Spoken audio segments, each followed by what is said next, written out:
palavra é sua. Bom dia. Tudo bem. Bom dia a todos. Refeito agora um pouco, né, da emoção de ontem.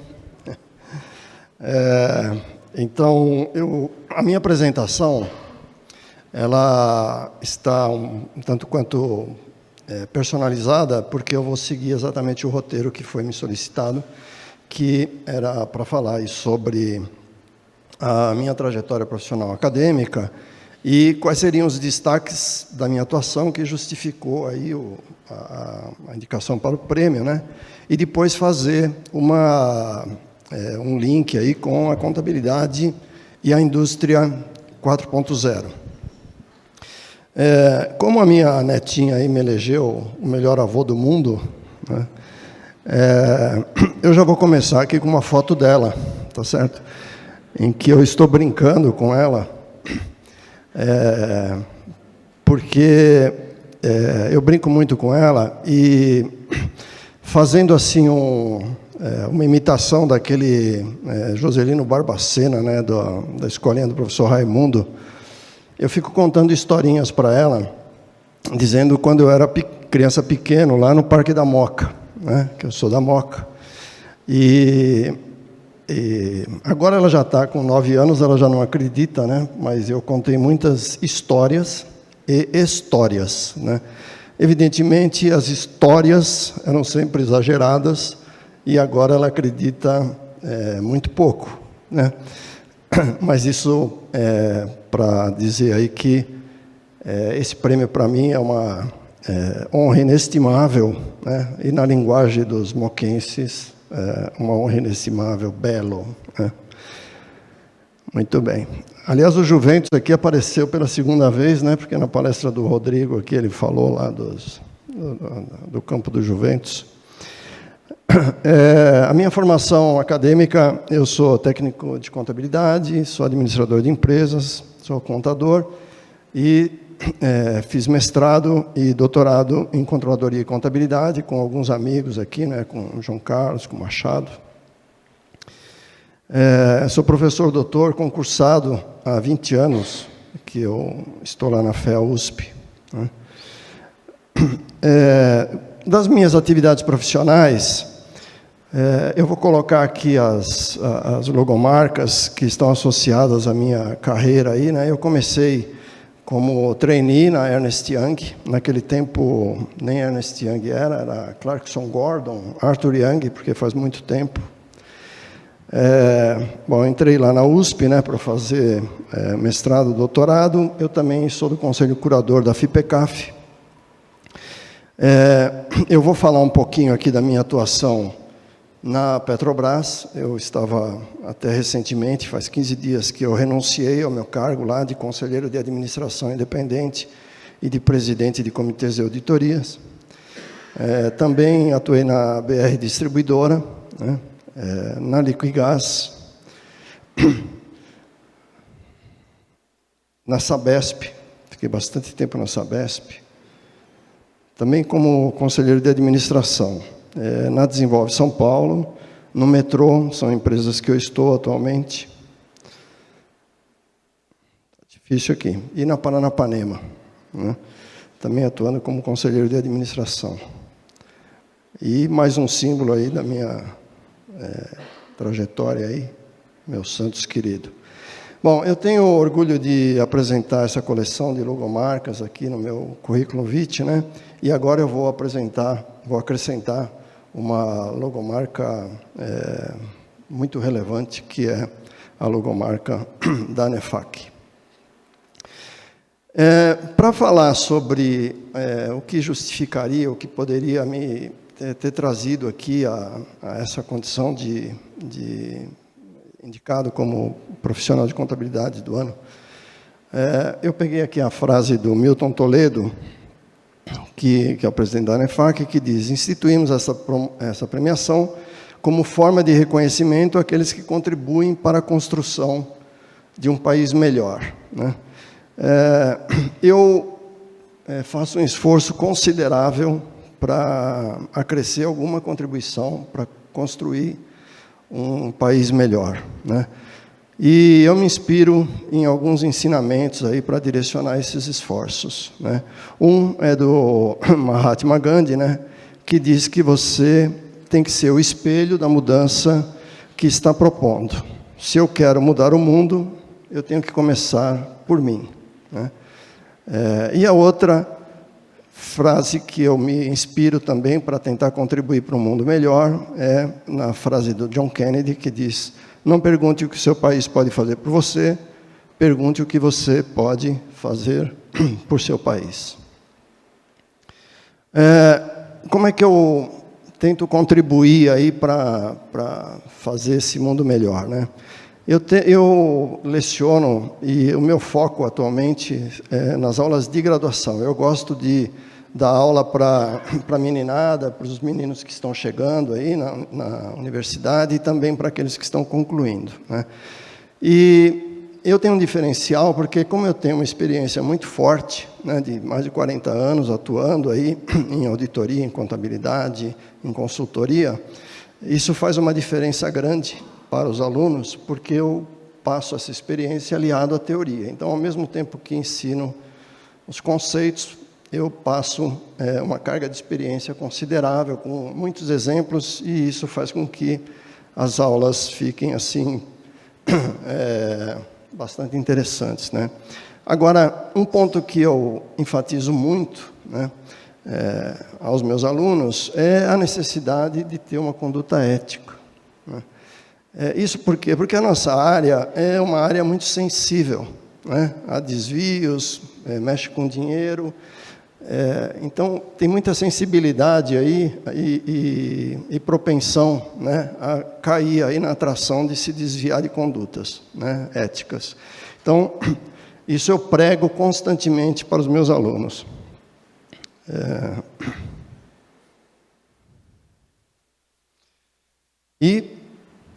Até por atuar em auditoria independente, eu forneço bastante exemplos para que a gente não incorra, né, nesses tipos de problemas e que mantenha essa postura ética, que isso é o que move o mundo, né? Se a gente quer, de fato, fazer um mundo melhor, a gente tem que cuidar muito da ética das nossas posturas, né? Aqui está um exemplo da minha sala de aula. Desse semestre, eu tenho 145 alunos esse semestre. Então, dar aula é algo muito gostoso, mas consome um esforço considerável, porque com 145 alunos eu preciso ser professor de cursinho, fazer muitas piadas, fazer muitas brincadeiras para manter a atração, principalmente hoje que nós temos o smartphone concorrendo fortemente com todos os professores, né? Eles estavam todos sorridentes ali, né? Vocês viram que não dava para ver direito, mas eles estavam muito sorridentes. Essa foto foi tirada um pouco antes, algumas semanas antes da prova, né? Então eles estavam todos contentes, né? Depois diminui muito essa felicidade toda, né? Mas, enfim. Com relação à minha atuação como auditor independente, eu também acho que o auditor independente contribui muito para a sociedade. Contribui muito, porque ele é um defensor da conduta ética, né? Por princípio, ao verificar a conformidade da gestão, os atos de gestão, da prestação de contas, ele está transferindo a credibilidade dele para esse processo. E a atuação dele, portanto, no meu modo de ver, é uma atuação imprescindível para que a gente tenha uma sociedade mais justa, né? Coibindo fraudes, coibindo más condutas, né? E me orgulho muito disso, muito embora eu já não esteja mais atuando como auditor independente, né, há algum tempo. E, então, eu acho que a auditoria independente contribui aí para a promoção da ética, da transparência e da credibilidade dos negócios e, portanto, é extremamente relevante. Bom, eu atuei mais de 10 anos como conselheiro de administração e como presidente do Comitê de Auditoria Estatutária da Sabesp. A Sabesp foi uma das primeiras empresas a adotar essa figura do Comitê de Auditoria estatutário por conta de uma lei norte-americana chamada Sarbanes-Oxley e porque ela é listada, né, na Bolsa de Nova York com ações, com ADRs lá na Bolsa de Nova York, ela tem de ter um Comitê de Auditoria estatutário. E um Comitê de Auditoria, né, o estatutário é por conta da CVM. Nesse período todo, nós aperfeiçoamos muito a governança corporativa da empresa. Aliás, para quem não conhece essa figura de comitê de auditoria, é algo bastante interessante, porque ele agrega muita qualidade para a governança corporativa das empresas, né? Tem uma lei, a Lei 13.303, uma lei estatal, que impõe agora que todas as empresas estatais, em qualquer nível, federal, estadual, municipal, tenham diversas regras de eleição de conselheiros, de eleição de diretores, e uma delas é a instituição do Comitê de Auditoria nas empresas. E isso vai ter um impacto bastante interessante, bastante representativo para o país, à medida que esses comitês sejam bastante atuantes, sejam bastante diligentes, né? Isso vai melhorar muito a governança de todas as empresas estatais. Nesse período que eu fiquei na Sabesp, nós aperfeiçoamos a governança corporativa da empresa fortemente. Está difícil aqui. Nesse período também não houve nenhum escândalo financeiro, né, o que é raro numa empresa estatal, tá certo? 10 anos sem nenhum problema, né? Nenhuma ressalva dos auditores independentes nas nossas demonstrações financeiras. Nós certificamos a auditoria pelo Instituto dos Auditores Internos, o que também é uma raridade, porque à época só tinham 13 empresas que tinham essa distinção de serem certificadas de qualidade da auditoria interna, né? E também ganhamos o troféu Transparência, aqui o Oscar da Contabilidade, em 8 edições nesses últimos 10 anos, o que não é pouco, né? Como conselheiro de administração da Petrobras, eu fui designado para ser o presidente do Comitê de Auditoria, tanto da holding quanto de 23 empresas do conglomerado Petrobras, e fiquei lá de julho de 2015 a abril de 2019, e esse período foi para resgatar, foi uma equipe toda lá para resgatar toda a credibilidade da empresa, os malfeitos, apurar os malfeitos todos que foram feitos, e eu creio que a gente teve bastante êxito, porque a Petrobras teve uma recuperação muito relevante, né? Em termos de números, só para vocês terem uma noção, a Petrobras, ela faturou agora em 2018 350 bilhões de reais, 350 bilhões de reais. Tem um demonstrativo, faz parte das demonstrações financeiras, chama-se demonstração do valor adicionado. A Petrobras gerou de riqueza, em 2018, 280 bilhões, é o PIB da Petrobras, 280 bilhões de reais. E, como o Jean falou da questão do pagamento de impostos, a Petrobras pagou 150 bilhões de reais de tributos em 2018, entre federal, estadual e municipal. Quer dizer, gerou riqueza de 280 e pagou tributos da ordem de 150 bilhões. Essa geração de riqueza da Petrobras equivale ao PIB do Uruguai, ou do Líbano, para vocês verem a grandeza dessa empresa, né, que é o orgulho nosso, né, do Brasil. Então, nós fomos lá para trabalhar nesse período de resgate da credibilidade, aí, após todos os malfeitos, né? Nós implantamos rígidas regras de governança corporativa. Eu acho que a Petrobras hoje é benchmarking em termos de governança corporativa no Brasil. Também rígidas regras de governança corporativa, porque a Petrobras tem mais de 200 empresas, né? A gente juntou 23 aí no conglomerado, que eram empresas que precisavam ter o comitê de auditoria, mas a empresa tem mais de 200 outras empresas, né? Criamos a diretoria de compliance, fizemos melhorias significativas nos processos de controles internos, implantamos um canal de denúncia e aperfeiçoamos a ouvidoria. Esse canal de denúncia foi um sucesso extraordinário e isso nos deu um trabalho hercúleo, porque vieram denúncias de todos os tipos de problemas e para apurar essas denúncias e dar uma satisfação foi um trabalho realmente considerável.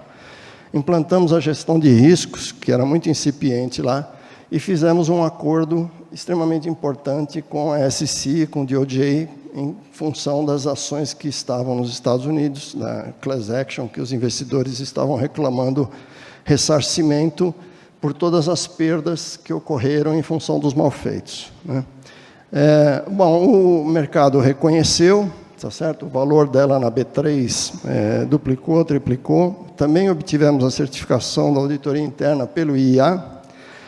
Ganhamos prêmios na CEST e de melhor CA, otorgado pelo Estadão e pela FIA e Austin Rating. E também retornamos, o que é importante, né? Depois de passar todo esse período de turbulência, a gente retornou para ganhar aqui novamente o Oscar da contabilidade em 2016 e 2017, e com certeza nós vamos ganhar também em 2018, que foi as últimas demonstrações das quais eu participei. Na BR Distribuidora, a BR Distribuidora é uma empresa menor, mas, por exemplo, nessa questão de geração de riqueza e de pagamento de impostos, é mais absurdo ainda, porque a BR gerou de riqueza 28 bilhões de reais e pagou de tributos 21 bilhões de reais. De 28 bilhões, pagou de tributos 21 bilhões de reais. Quer dizer, é um absurdo, substancialmente ICMS, né? Bom, também na BR fizemos o mesmo trabalho da Petrobras, implantamos rígidas regras de governança, melhoria significativa nos processos, enfim.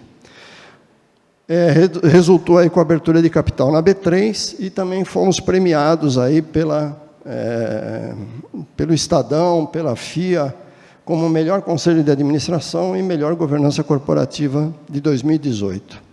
Então, essa foi uma trajetória que eu acho que 2018 foi um ano muito gratificante para mim, porque participei dessas equipes todas premiadas aí, mas foi um trabalho bastante sério e um trabalho muito forte. Do meu roteiro foi solicitado para que eu falasse aqui da contabilidade e a indústria 4.0. Bom, de fato, isso é um desafio, foi um desafio para mim muito grande, como encaixar esse tema, né, contabilidade no tema do evento. Se a indústria aqui no Brasil, né, já está caminhando a passos muito lentos para 4.0, imagina a adaptação disso para a contabilidade. Mas eu fui tentando aqui fazer um exercício de imaginação para ver como é que eu conectava, né? Então, na verdade, a gente, como contador, acho que tem pouco contato aí com manufatura aditiva, internet das coisas, realidade aumentada, né? Enfim. Eu, particularmente, tenho um pouco mais de familiaridade com alguns temas, né? Está falhando aqui. Então, esses temas, Cloud Computing, Machine Learning, árvores de decisão, redes neurais, artificiais, eu estudei isso, então tenho um pouco mais de familiaridade, mas tenho certeza que está muito distante isso dos contadores hoje no Brasil, né? Só uma curiosidade, né? Eu tive uma experiência pessoal, eu resolvi colocar aqui, eu não sei se todos sabem, mas é uma impressão 3D de próteses dentárias, né? É muito curioso porque eu, em 4 horas, no dentista, coloquei 2 coroas. E como é que faz isso, né? Porque o normal é que mande para o protético, faça, ajusta, refaz, não sei o quê, né? E essa maquininha aí, que é uma impressora 3D, esculpe os dentes, depois que digitaliza a tua boca, esculpe os dentes, né? Esculpe a coroa lá. Então, aquele dente que estava sendo esculpido lá naquela maquininha, hoje ele está na minha boca, né? Então, é muito interessante essa... O que tem a ver isso com contabilidade? Nada, né? Certo? Mas eu achei curioso. Depois que eu coloquei aí, eu falei, pô, isso aqui não tem nada a ver, mas deixa aí.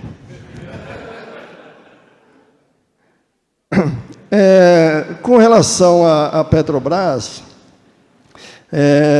tem uso intensivo de tecnologias digitais lá. Vocês sabem que a Petrobras tem centros de excelência, né? Então, por exemplo, tem esse robô submarino, né? Como é que você conecta uma FPSO, que são esses navios plataformas que estão explorando no pré-sal, como é que você conecta todos aqueles tubos, né, para puxar o petróleo do fundo do mar? Para vocês terem uma ideia também de pré-sal, é assim, o navio fica na lâmina d'água, né? A camada o solo onde estão instalados o que eles chamam de árvore de Natal, tem 4 quilômetros. São 4 quilômetros até o solo. E depois mais 2 quilômetros para buscar o petróleo. Então, são 6 quilômetros que você extrai o petróleo. E como é que você faz para colocar tudo isso? Né? Colocar esses cabos e monitorar, e quando dá problema ir lá e fechar e tal. Então, vejam que tem um uso intensivo aí de tecnologia, tá certo? Mas tá difícil. Pronto.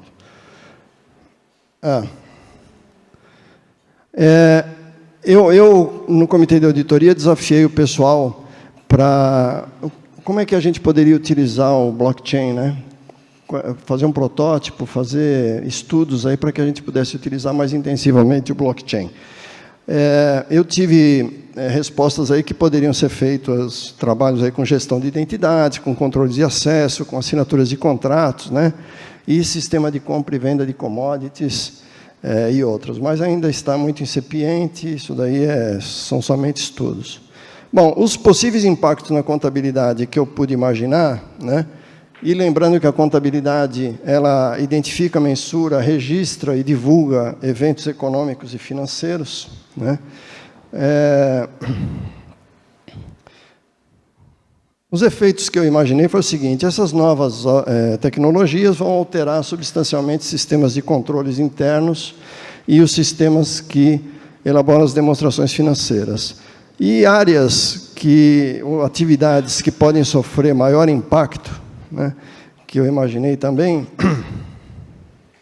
foram, por exemplo, controle de estoques e processo de inventários, isso em função da customização da produção, então vai requerer aí novos controles e vai se refletir na contabilidade. A apuração dos custos de produção, com menor mão de obra, maior depreciação.